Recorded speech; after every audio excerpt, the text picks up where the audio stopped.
Khatin o Hazrat, may I draw your attention to this panel on called the Silent Minority, a Voice for the Voiceless. I will be moderating this session. My name is Abbas Rashid. We are very privileged, thank you, to have with us a very strong panel today on this very important subject. Sheikh Khalid Ahmed is a distinguished and incisive analyst and commentator, and few people, I should add, I think in Pakistan have written as extensively on the state of the minorities in Pakistan as he has. He is currently director of the South Asian Free Media Association. Dr. Tariq Rahman is a well-known scholar with a number of books to his credit, perhaps the best known one being Language and Politics. He is a higher education commission, distinguished national professor of social linguistics, history, and he's professor emeritus at the National Institute of Pakistan Studies. Stephen Weidner is a German writer, journalist, and he has been chief editor of the journal, I'm not sure if I can pronounce this right, Fikrun wa Fan, published by the Goethe Institute. In 2007, he was awarded the Johann Heinrich Wow Prize for his translation of Arabic poetry, including works by Adonis and Mahmoud Darwish. So I am happy to be guided by the sense of the panel on how to take this forward. Perhaps a 5 to 7 minute opening statement on the issue, perhaps starting with Khalid Ahmed might be the way to go. Khalid, would you like to comment from there, or would you prefer coming here?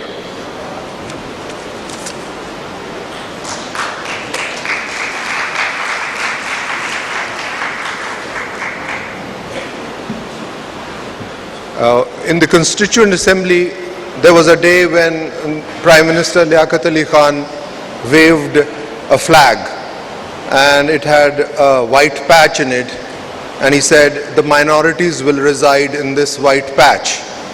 I don't think the minorities who were present there liked to be in that white patch. But at that point, about 25% of East Pakistan population was non-Muslim, so they were all in that white patch. And there were, of course, a much smaller percentage of non-Muslims in West Pakistan, and they too didn't want to be in the white patch. If you read the constitutional history of Pakistan, you'll find that the minorities didn't want to be in the white patch. They wanted to be in the green side of it, and that was the Muslim League flag. It also showed that Muslim League saw itself as representative of Muslims. Therefore, when they got a lot of non-Muslims into the fold, they decided to change the map from all green to green and white patch. But I think in all justice, when East Pakistan was separated and a lot of Hindu minority was separated and some of them ran away, and now in Bangladesh there are only 17% Hindus left, the white patch should have been decreased. And I think it should have actually been decreased by quite a large margin. But that didn't happen. We can neglect that as a kind of mistake. But when in the Second Amendment, the Ahmadi community was actually added to that white patch, then that white patch should have been widened a little. Then we can look forward to the days when the Shia community will be declared non-Muslims, because there's a very strong trend among people who really rule us, and you know who I am referring to. It's Al-Qaeda and Taliban, who have their writ running in a very large part of our country. then the white patch will have to be increased to almost half, because we don't know how many Shias are there in Pakistan, but as more and more killings happen in certain regions, we come to the conclusion, the same way as in the Middle East, that there could be around 30% of Pakistan. And there are cities and areas where they're in majority. For instance, in the Kurum Agency, in Parachinar, they are in majority. In Gilgit-Baltistan, they are in majority. Also, potentially removable communities from the mainstream are the Aga Khanis also, and maybe the Bora community. I'm referring to this because the state, when it is based on a certain ideology, tends to exclude communities. And today we are discussing the excluded communities in this session. And I think Pakistan is a very good example of how a state created in the name of religion tends to exclude communities who people think are not properly Muslim. Now, it is not given to people in a nation state normally to identify each other one way or another, but in an ideological state that becomes possible. A state created in the name of Islam, it becomes quite possible to apostatize certain people and throw them in a corner, in our case in that white patch, which I never suspected to be a curse, but now I look at the white patch in our flag more and more as a kind of mistake. Of course, the question is that of identity. The identities have behind them a lot of violence. Each identity, unless it is bound together with other identities in a pluralist system, will be subject to violence. It will do violence and it will be subject to violence. Also, let me say that if the majority community or one community which is in control of things decides to intensify its identity, then the lesser communities are forced also to intensify their identity. So it is very important that the ruling community should not intensify its ideological identity. This has happened in the Sunni community in Pakistan, and you will find that there is a repercussion of that among the Shia community. There's more and more daring going on in the Shia identity. For instance, they'll write on the back of their cars their identity. They want to be identified so that they can be targeted. In some parts of Pakistan, especially in the Peshawar, Kohat, Hangu, Parachinar belt, there are cities where Shias live in danger of being killed because of the identity markers. Names, slash marks on the back, and they're killed, and so frequently they are reported, but just as frequently they are not reported. The basic victim in Pakistan, because of the intensification of the Muslim identity under blasphemy law, the Christian community has come under a lot of pressure.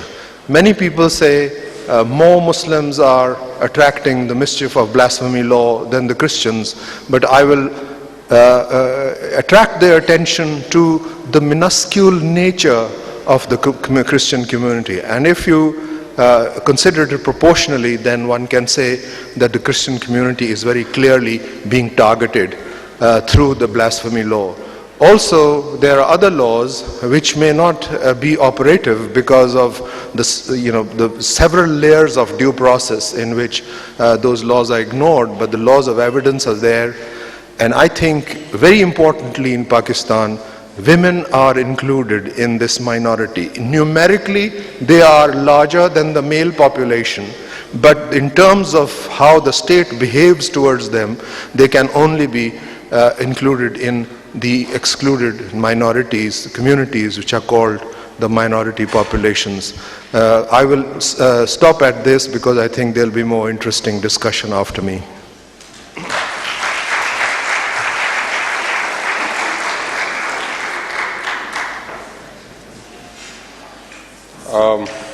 Perhaps we should run right through the panel so that we have more time for question and answers. So may I now invite Dr. Tariq Rahman. Khalid Ahmed Saab's last remark gave me the opening for this.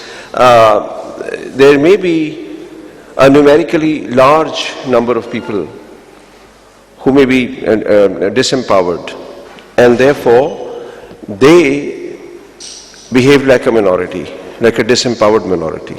There may, on the other hand, be a numerically small percentage of people who may be so powerful that they are an elite. Then an elite is also a minority, but it's a powerful minority, or it's a minority which is looked up to. So it is not really a question of the number game; it's a question of the power game.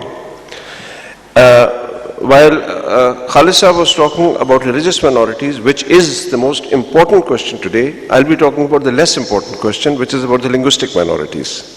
This actually fits into the last session, continues some of the debates started in the last session. Here again, if we look at all the minorities, the ruling minorities, elites, they had a different language. The Brahmins, one doesn't know so much about those times, but there are histories which say that Sanskrit was an elite language used only by priests, etc., for certain purposes, and that the ordinary Prakrits were the people's languages, and they were sidelined. They were not powerful languages. Then, of course, when the Turks arrived, and the Mughals, they're called Mughals, but they were Turks, and the Pathans arrived, etc., these people used Persian, which was understood and used by very few people. This was an elite. The rest was always the masses who were denied education in them. It was rationed out, so they couldn't get the state jobs and they could not get near the centers of power. Then the British arrived. Same policy. English was given, it could be bought or it was given to a small elite of either power or wealth. Otherwise, it was rationed out, it was costly. The same policy goes on now. So this has always been an elite. We are not talking about this. We are talking about power equations, and therefore we are talking about those kind of disempowered communities, which may or generally are, but may be more in number. For instance, I'll give you a paradox about Pakistan. You know, the most used language here, used by 44.15% of the population, is Punjabi. And yet it is not the language of the domains of power. You cannot enter the civil service by knowing only Punjabi. You have to know other languages such as Urdu and English. You cannot be sitting here listening fruitfully to what I'm saying, and I wouldn't be speaking if you had known only Punjabi and not some other language. It's not the language of the domains of power. It's the language of the market, of course. It's the language of intimacy. It's the language. 44.15% of our population in Pakistan is a huge language, and yet it is excluded. It's not the medium of instruction anywhere. Look at Pashto, 15.42%, and yet used only from class 1 to class 5, not fit for any service beyond that, except perhaps some services in the madrasas, but nothing beyond that. Look at Sindhi. Now this is 14.10%, and yet it is used more than Pashto and Punjabi, for certain historical reasons which we won't go into, but certainly, and yet just knowing Sindhi is not enough to get you a high-powered job in the bureaucracy, in anywhere else, in the education, etc., for scientific research, in the military, in the officer corps of the armed forces, nowhere. Saraiki, 10.53%. Urdu, 7.57% mother tongue speakers, not second language speakers, but many, but 7.57% mother tongue speakers, and yet this is next to English, it's the most powerful language of Pakistan, and if you add Hindi also, spoken Hindi, then it's a huge language, of course. Balochi, 3.57%, almost not used in the domains of power, that is. Then now look at what is called others. In this package, 4.66% fall, you know how many languages? 61 according 64 according to the Summer Institute of Linguistics, 55 according to me. I could be wrong. But whatever it is, give and take, plus minus 9, nevertheless over 50 languages. These are, their names are not known, they function nowhere almost.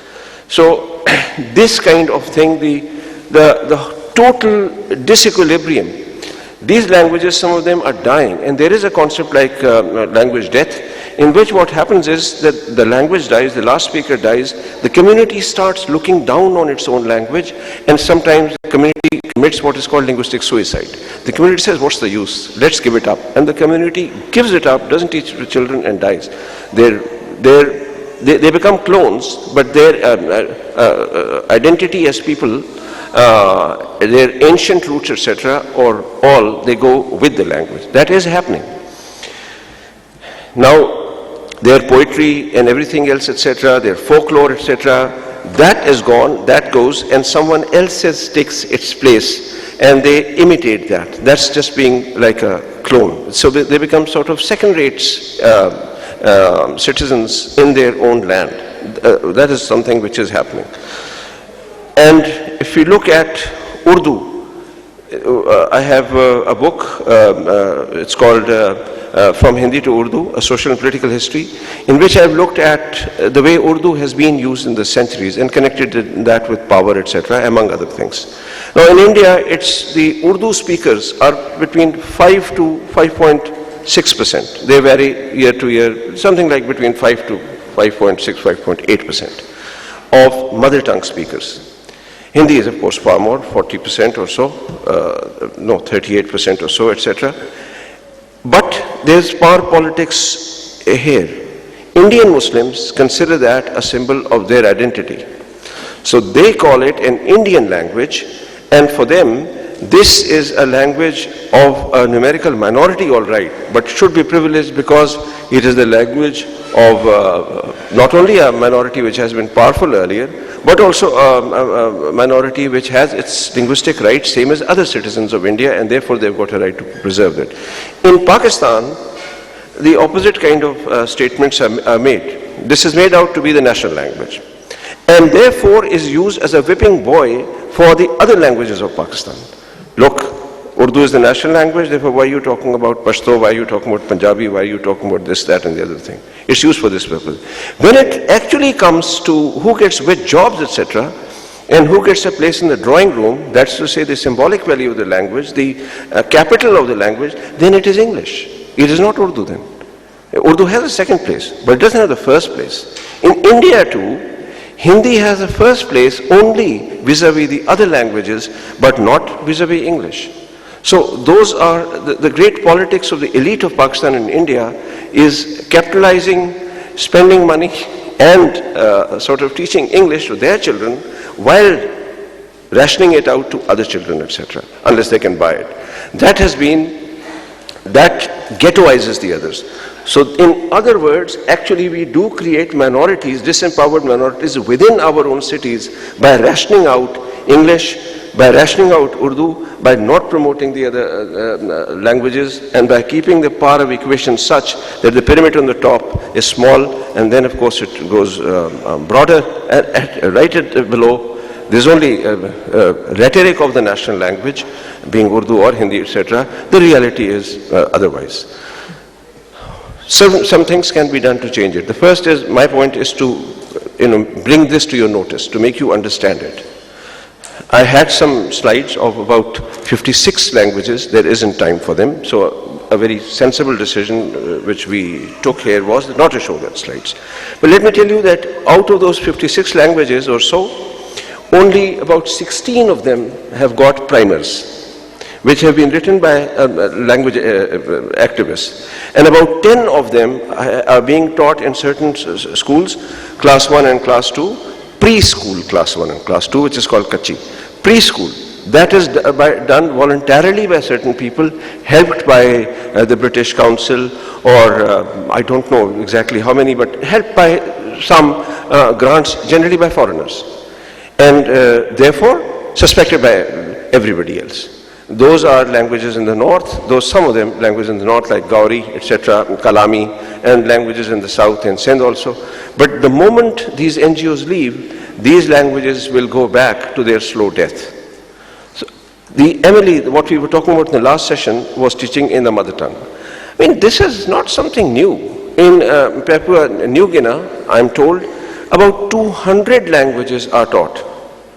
Out of a total of 600 or so, 200 languages are taught. There's a bridge, class 1, class 2, and then when you go to class 3, etc., there is the wider language, Tok Pisin, and then at the university level there is English. It is possible, and you learn better in them. There's no problem. So the linguistic minority, a disempowered minority, gains some power. That is the point. The other power it gains through shifting our resources to it. We are not doing either. Thank you.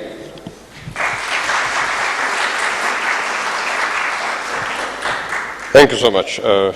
Tariq Rahman. May I now request Mr. Stephen Widener for his brief opening statement. Thank you. Thanks a lot for the invitation here. I'm a little bit scared to be standing because I have nothing I can offer like my colleagues here. And I want to leave my time for them. Just a little remark.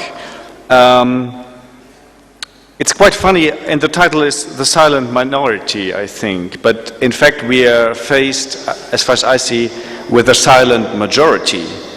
The majority is silent, not the minority. The minority speaks. And the minority speaks mainly in English, or, as I've now learned, in Urdu, but it's still a minority. So how to change that, you know it better than me. I don't want to say anything about that. One other remark concerning the title of the panel. It's a very dangerous metaphor, the idea to give a voice to the voiceless, because it is a metaphor, but it doesn't work. You can never give a voice to the voiceless, because as soon as you speak, you have a voice, and you cannot give it to the other one. They have to speak by themselves. This is the most important thing. And it's rather pretentious to say you or we as a writer can speak for the voiceless. And I was wondering beforehand, why am I on this panel? I didn't apply for this panel, I was just put here. Maybe because in Germany we have some kind of minorities, which is a Muslim minority in this case. It is like 5% of the population. But they have a voice. They have a voice. They have strong filmmakers, strong writers, very popular writers too. They have people in the media. So we cannot really say that they don't have a voice, but still they are attacked by an understream of racism in the mainstream German society. And I wrote a lot against this racism in Germany against Muslims or Islam as such. But in doing so, I never tried to speak for the other, to speak for the Muslims, because they can speak for by themselves. I just tried to explain to the original Germans, or the real Germans, which are, of course, now they are all Germans, what they are doing to try to analyze their discourse, their racist arguments, and so on, and not to speak for them. Anyhow, I want to leave the panel for you, the public, and for you, the others. Thank you very much.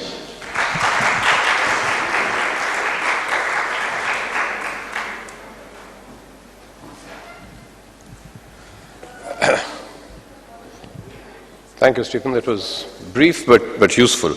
I think one of the things that I just want to add here, and perhaps I think what Stephen pointed out again suggests that we should really be looking. I don't think the intent here was really for a group of people to appropriate the role of giving voice to those whose voices perhaps are not heard as often or as much as they should be. But I think it's a question of providing an enabling environment. And I think the role of the media here is very important. How often does the media take up issues of minorities being persecuted, discussing and debating laws that are certainly man-made, such as the blasphemy law, but being given a totally different kind of status and so on. But I think equally, it is important to highlight all the positive contributions that are made by all the people who inhabit this country. I think the whole minority-majority discourse also can be framed very differently. So I think there is a question of enabling, there is a question of being aware. There is also, I think, a question of reciprocity that we should ask ourselves. It's one thing, for instance, to deny, to privilege one particular sect or one particular religion, one particular ethnicity, but that this then needs to be problematized. It needs to be questioned. There needs to be more debate on this, and I think we just need to be more aware of what is going on, and I don't think we are as often as we should be. But let me not take up any more time. I think if there are questions, please be specific. If it is, and please keep them brief. We have very little time, so that more people get a chance to interact with the panelists. Right, I see one hand. Okay. Is there a mic that?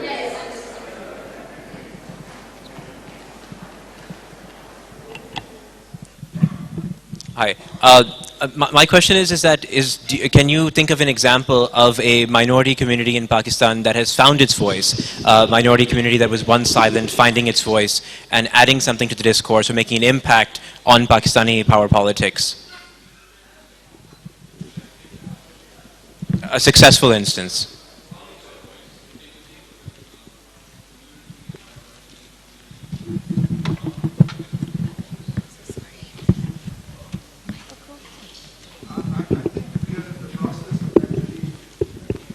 Excluded minorities. The process of actually bringing them in will begin much later if the state survives and tries to reform itself. I think in the coming days, if you look at the way the girls' schools are being destroyed in certain parts of Pakistan, if Al-Qaeda comes into power, I think they might abolish women altogether. Excuse me. Hinko-speaking community in Aptabad. Hinko was not even recorded as a separate language earlier. The community insisted since the last about 15 years, the Hinko-speaking community has been asking for a province, etc. They have asserted themselves, so that is one example. Mukhtar Ali Nayyar wrote a lot about it, and in Urdu, Hinko grammars were written, the Holy Quran was translated into Hinko and so on and so forth. So that's one. Secondly, also the Saraiki community. Again, the same thing. The word Saraiki was not used for this language. Multani was used, Riyasati was used, number of other words were used. This word was chosen in the 1960s. Saraiki became a part of the census. It was used to be included under Punjabi earlier. But then it became powerful. I mean, in the sense that it became assertive. Powerful is not a term I'd use, but much more assertive than before. And again, Saraiki provinces and the offering, etc. Although it was a middle-class educated movement, although it is helping the feudal lords now, but it began as a middle-class kind of professional kind of movement. And then, of course, in your own city, I mean, the Muhajirs defined themselves as Pakistani citizens. It was the first clash with Sindhi, the Sindhi Urdu controversy, first in 1970, January, etc., and then 1972, July. After that, built around the symbol of Urdu, etc., the Muhajir community chose that, although that symbol then dropped and became in their own right, but nevertheless, this certainly did happen. So they also gained power, and they felt deprived, like everybody. You could see Punjabi policemen on the road, you could see Pathan drivers going by, etc. So the Muhajirs felt ignored. So there was this symbolism, and they also used it. So this has happened, yes. I see. My question is, this process of exclusion in terms of language and in terms of religion, it's too obvious. You know, you can see it very clearly. And more than that, historically, we see what happened in case of East Pakistan and now in Balochistan. So why don't we learn from history? What is the problem? Apart from ideology, this is ideology that, you know, kind of does not let us know what is the problem. But apart from it, ideology in terms of history and culture, is there something wrong? Why don't we get any guilt from this problem of exclusion? I think this is a question that should be asked from the Islamic world as a whole, because what we see in Egypt is a process of going back, trying to kill the Christian community, which was originally the first community to actually acknowledge the Holy Prophet. It is amazing that the Egyptians are now killing that Coptic community. They actually sent one woman who became the wife of the Prophet, and they were the first to say, yeah, we are Christians, but we accept that you are the new Prophet. It is amazing that the Islamic world is in the process of going back to the unchanging dogma. It is the unchanging dogma and the pride we take in the unchangeability of faith that is not providing us the opportunity to reform ourselves, to give up exclusion and allow the state to be inclusive. It is only through pluralism that the state will survive. That is why this state did not survive after 1970. Every time there are elections, people have expectations from those elections that go beyond the capacity of the state to reward. And that is why elections are dangerous things to happen in Pakistan. Now, the next elections, I think, in Balochistan will be very dangerous. People will have to decide whether the state wants to be a state or wants to evaporate. That is one reason why in the entire Islamic world there is this incapacity to actually suit yourself to the changing circumstances and be proud of a dogma that doesn't change.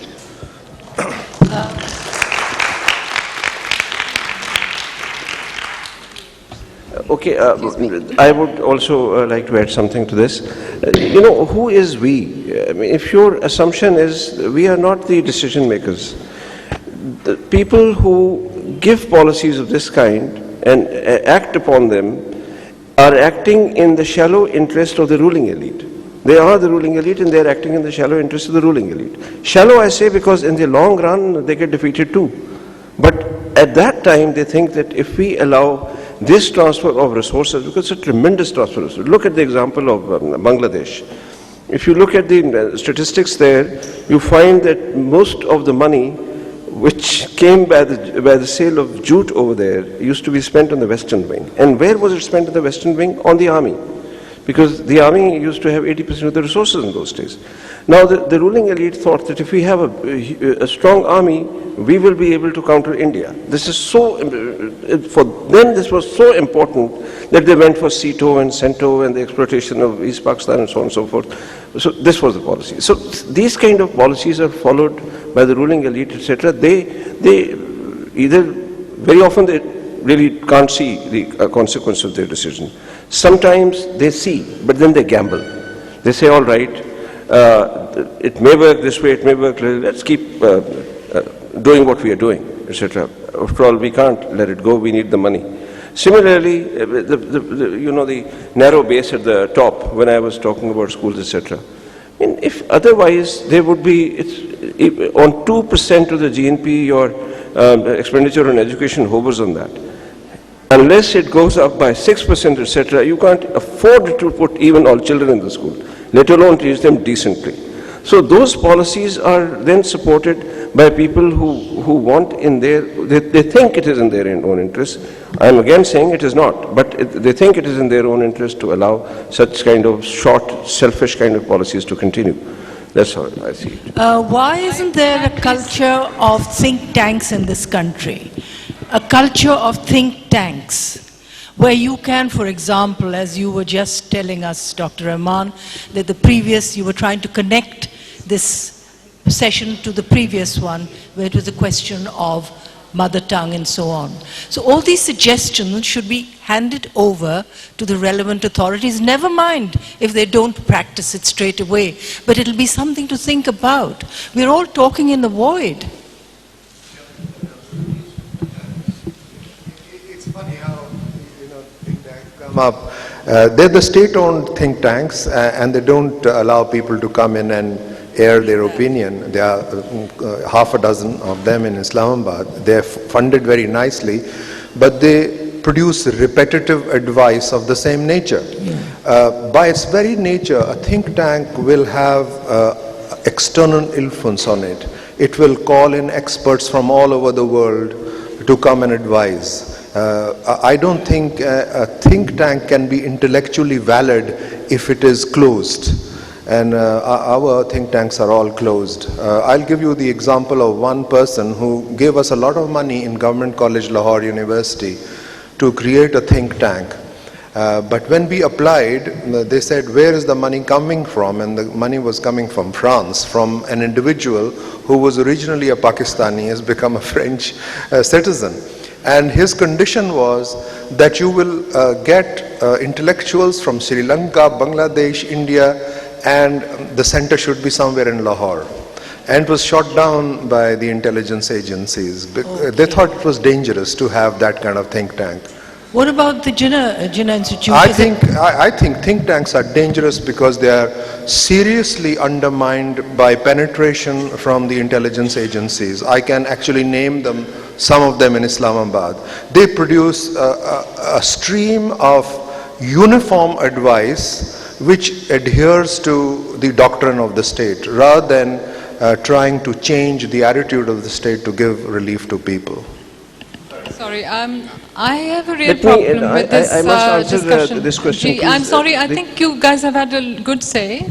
You haven't given a lot of time for discussion. Sure. See, I'd like to say the advice is there. Don't you think Khalid Ahmad Saab's advice is there? Sectarian Wars is a book anybody can read. For a long time he's been writing about these things. People will not follow the advice. Why should they? I mean, look, the Afghan war, the first Afghan war, Dalrymple was talking about the other day. A whole British army, 18,000 defeated, one person gets away. That doesn't mean other people didn't go for their adventure. This is the fourth Afghan war, as he was saying, going on. People go for their adventure again and again. The advice is certainly there. It's just that people don't want to take it for reasons of their own.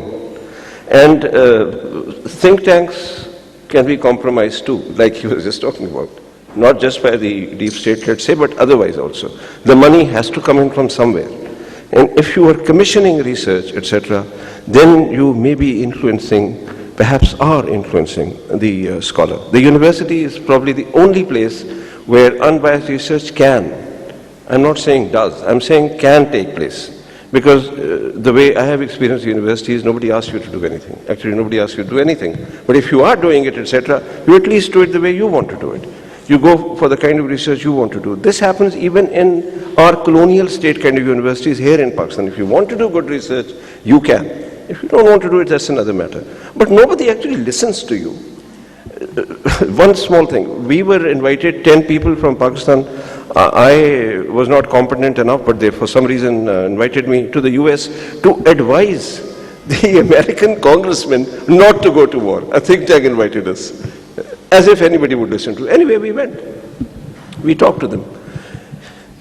And the congressmen, those who agreed with Bush, those who were their people, just didn't turn up. They just weren't there.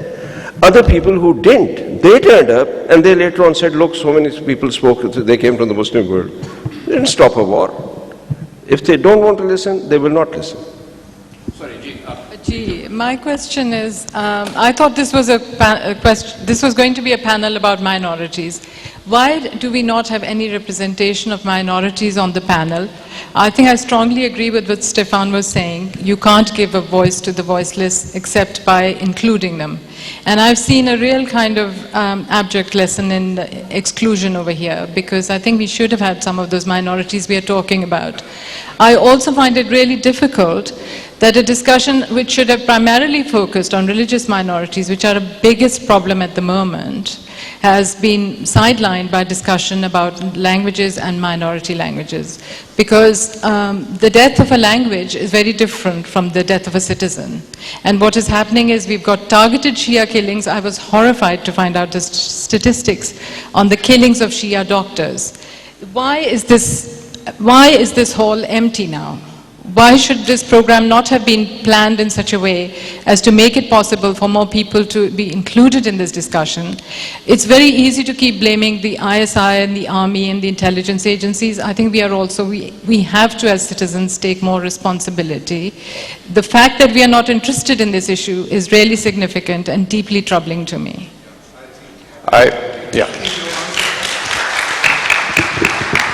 But Khalid, can I just say one thing? Can I Yes. just in one Sure. sentence? I think in your last sentence, you have answered the question. There are friends of mine who would refuse to come here.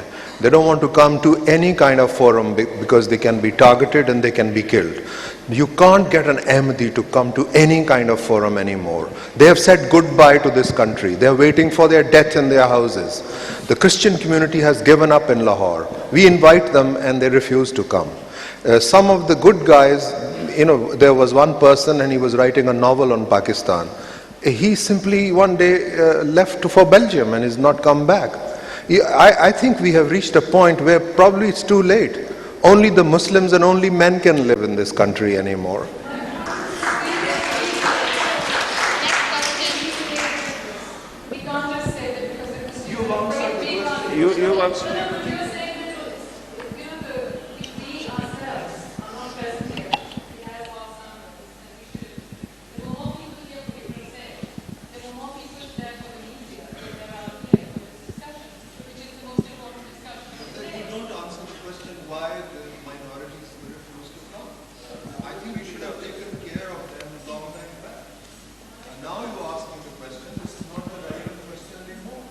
Okay, one thing I'd like to say, I fully agree with you, the linguistic minorities should really not have been there at all. But it's not my fault. I mean, I was asked to speak on minorities and all I can speak is on linguistic minorities. As far as religious minorities are concerned, I wouldn't dare speak before Khalid Saab before that. He knows so much more about them. That's not my subject. So naturally, in a session when I've been put there, I have to speak on linguistic minorities. But you're perfectly right. Next time there is such a session, call them linguistic minorities or, of course, religious minorities. And religious minorities, as I said in the beginning, that is the more sensitive, the more important question. The linguistic one should have actually gone into the other session, the one about the language. So I've been put in the wrong session, and whatever happens to me, I try to make the best of it. Don't protest. We used to It's get not my this way one person from the clergy to lecture on the Civil Service Academy of Lahore. And then their minister was killed in Islamabad. He refused to come after that. I mean, he's perfectly within his rights not to communicate with you anymore. I think that is his right that I have to respect. But I will speak for him whenever I can.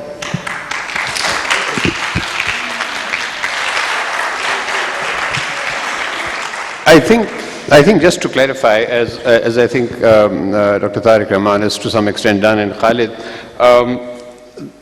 the panel is constituted in a certain way, and that's something that we can work on. You have to bear in mind that, as I think Khalid pointed out, that this is very late in the day. We can only hope that it's not too late, and frankly, all of us have to really as much blame ourselves for where we are today. We can't certainly one day wake up and say, so where in God's name, where is everyone?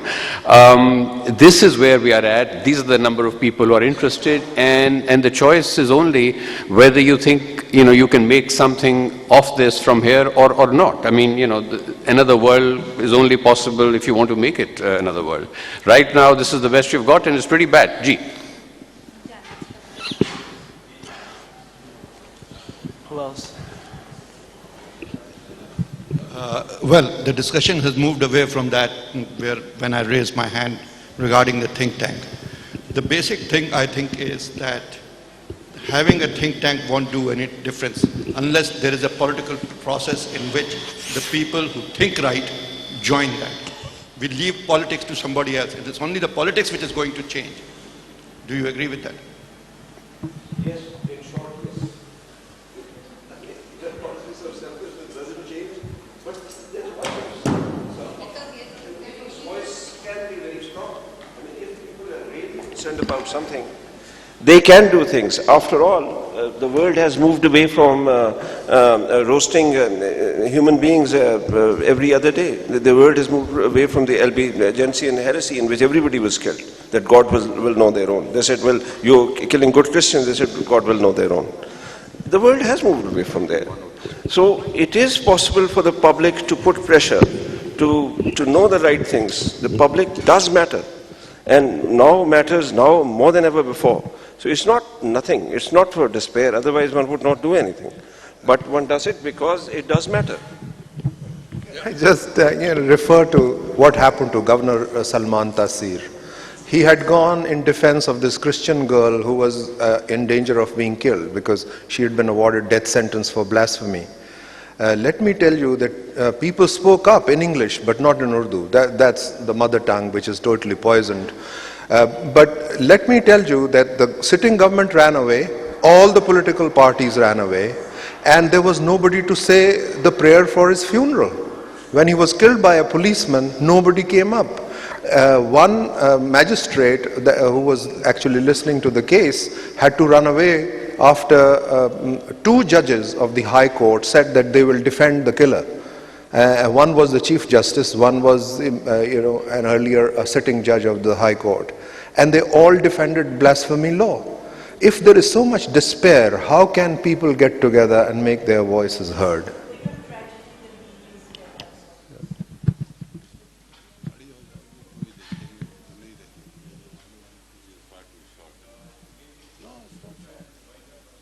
Yes, I do. I have a question. I do. Okay, you do? Good. Yes, Last yes. question. I was just wondering, are we going on the assumption that it is the minority that do not have a voice and the majority necessarily does?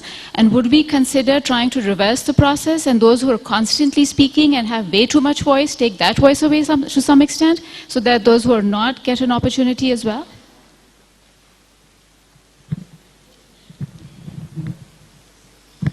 Actually, we were discussing the tragedy of a state that excludes people. We are not talking about majority because majority is not excluded. Actually, the minority is excluded in the name of the majority. When we talk about whether people's complaints are heard and addressed, then we are into another province of debate. Whether people have human rights, for instance, human rights apply equally to the minorities and the majority people too. When you look at the majority, you will find that you have to focus more on women's rights because that's a section where rights are not being provided. But we are here exclusively talking about the rights of the minorities. At least that's how I understand it. And I focused on that and not focused too much on the majority. Although in passing I did mention that women in this country are in majority, in numerical majority, but their rights are not being given to them. I'm afraid we will have to... Thank you. This is not obviously something that we can deal with in a session, and I do want to add that the point of any of this really would be to really reflect ourselves in our own situations, whether it's the electronic media or the social media or another political party or whatever it is. Obviously, if we are serious still about the enterprise of the nation-state project that is Pakistan, then we obviously do not have the option of giving up, no matter how bad it looks. And there are examples of states coming back from the brink. Look up Rwanda and look at where it was a few years ago and where it is today. We can turn it around, but this is a tough one. Make no mistake about that. Thank you.